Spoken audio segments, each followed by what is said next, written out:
Now, with this latest event, we can see that all the pieces of this puzzle, this economic puzzle, it is all starting to come together. Now, we know the market has declined quite a bit. And we know that this is a central bank system. We also understand is that the central bank system creates bubbles in the market. Normally, central banks, they decide when they're going to pop the bubble. And when the bubble pops, everything falls apart. Trump and the Patriots, they understood this. They understand how the economy works. They understand what they need to do to increase the bubbles and deflate the bubbles without popping them. And that is very important. Trump and the Patriots, they have been building a parallel transitional economy. A lot of people can't see it. Mainstream media doesn't want anyone to see it. But when you really look and you see what Trump and the Patriots are doing, they are creating a system that is now running parallel to the central bank system, just like in the 70s, actually prior to the 70s, when Kissinger went out to the Middle East and he was making deals with Middle Eastern nations where they would pump the oil, they would sell the oil using the dollar, and we would protect those countries. And when the time was right, they took us off the gold standard. So we had the gold standard economy and we had the petrodollar economy in the shadows, in the background. The same thing is happening now with Trump. And he needs certain things to happen so we can transition into a new system. One of those things is trade.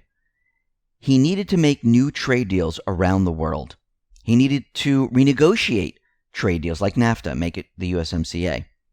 And he needed to renegotiate the trade deal with China because China was the central hub of the new globalist central bank system. And they needed some type of crisis where they were able to shift everything without people getting freaked out about it. Now, if Trump wasn't president, they would have just downed the entire system. A lot of people would have gotten hurt. They want to do it with minimal impact to the everyday person. And if you're working within a central bank system, you have the ability to do this. You have the ability to deflate bubbles, reinflate them, so you can continually keep the system moving along. Now, Pence was out there, and he was reassuring the American people that everything is fine. He said, the fundamentals of this economy are strong. We just saw some new numbers come out in housing and consumer confidence and business optimism. Unemployment's at a 50-year low. More Americans working than ever before. The fundamentals in this economy are strong. He added, this economy will, and particularly the stock market that saw some downturns this week, will come back. But our focus is going to remain on the health and well-being of the American people. Now, what he's letting everyone know is that what Trump and the Patriots, what they're building right now, can withstand anything the central banks, the elite, throw at them. This was the whole purpose of creating this new economic system. That no matter what happens, it can survive whatever it's dealt with. And we can see that this is exactly what is happening right now. Now remember, Trump's main mission was to keep this economic system going throughout the year 2020. Now we know the central bank, the elites, they continually tried to bring the system down. They tried to raise rates as Trump came into office all the way up until 2019. That failed. The end of 2019, they tried to push everyone into a recession just by saying that the recession is coming. That failed. Now we have the latest event. And you can see that they're trying as hard as they possibly can to bring not just the U.S. system down, but the global economic system down. Why? Because they don't have anything to cover up the failure of the central bank system. But Trump, he understands how this system works. This is why he's been telling Obama that he has the magic wand. He understands how this all works, and he's using it to his advantage. What does he want the Federal Reserve to do? He wants them to cut rates. And we know leading up to the year 2020 and in 2020, the Federal Reserve, remember there's good guys and bad guys in the organization. The mainstream media was out there saying, yeah, they're not going to be raising rates. We're going to hold it steady through the whole year. And we know that Trump, the Patriots, They weren't going to allow this to happen. They needed the rates to be dropped. They needed stimulus to keep the system going. And they understood that the market was getting a little top heavy. The bubble was inflating so much that they needed to deflate it a little bit so they can reinflate it. This is what the central bank normally does. And this is why you see the market coming down, because they understood that with this event, with fear, it was going to create a panic and the market was going to come down. This then, in turn, would put pressure on the Fed. And we already see that Jerome Powell was out there saying, hey, we understand what's happening. We see the market declining. We're watching this very closely, and most likely we will cut rates again. Now, the percentage, and this is the Fed Fund futures market, it's an 87% chance that the Fed will cut rates by a 0.5% to a 0.75 point. Now, could it be more? Maybe, but it looks like they're going to be talking about this in March. Now, Trump came out and he decided to hit the Fed while all of this was happening. He said our Fed should start being a leader, not a follower. So he took this time, while everything was going on with the market coming down, to point the finger at the Fed. Now, he was doing this during a news conference. Someone asked him a question, and he decided, you know something? I will give this answer. Take a listen to what he said. Many of them have negative rates, and we are not put in that position because of our Fed. And now we have this problem. You saw where Germany is lowering and also infusing a lot of money into their economy, a tremendous amount. I haven't heard our Fed say they should do this. Our Fed should start being a leader, not a follower. Our Fed has been a follower. We need a Fed that's going to be a leader. We should have at least the same rates and ideally lower rates than other countries. We shouldn't be paying more. So think about what he just said here. Our Fed should be a leader, not a follower. Letting us know that he's going to change the structure of the Fed, because the Fed has never been a leader. It's been following everything Trump has been doing. Which means, why do we need them if they're not leading? If Trump and the Patriots are leading, what's the purpose of the Fed? There is no purpose.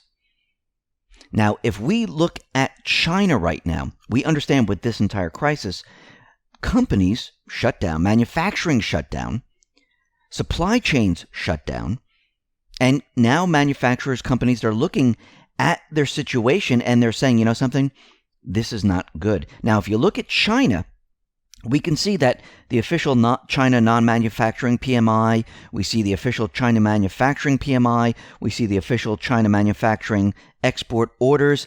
It's all down.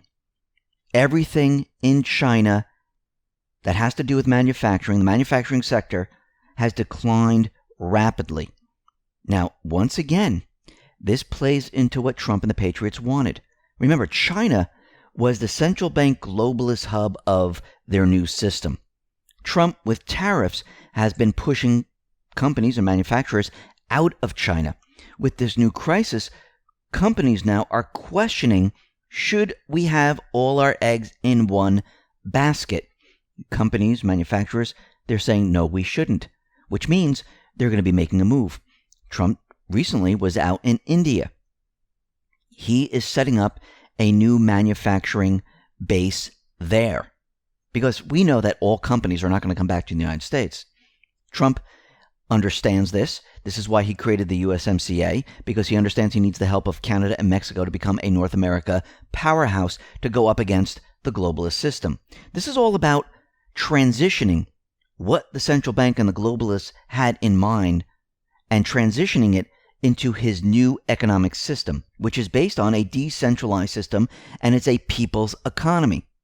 Now, Trump, when he was talking to reporters, he said something very interesting, which kind of confirms that this is part of the transitioning effort. Take a listen to what he said about China. Biggest economy in the world by far. China would have overtaken us in this year. They were expected to for 5 years.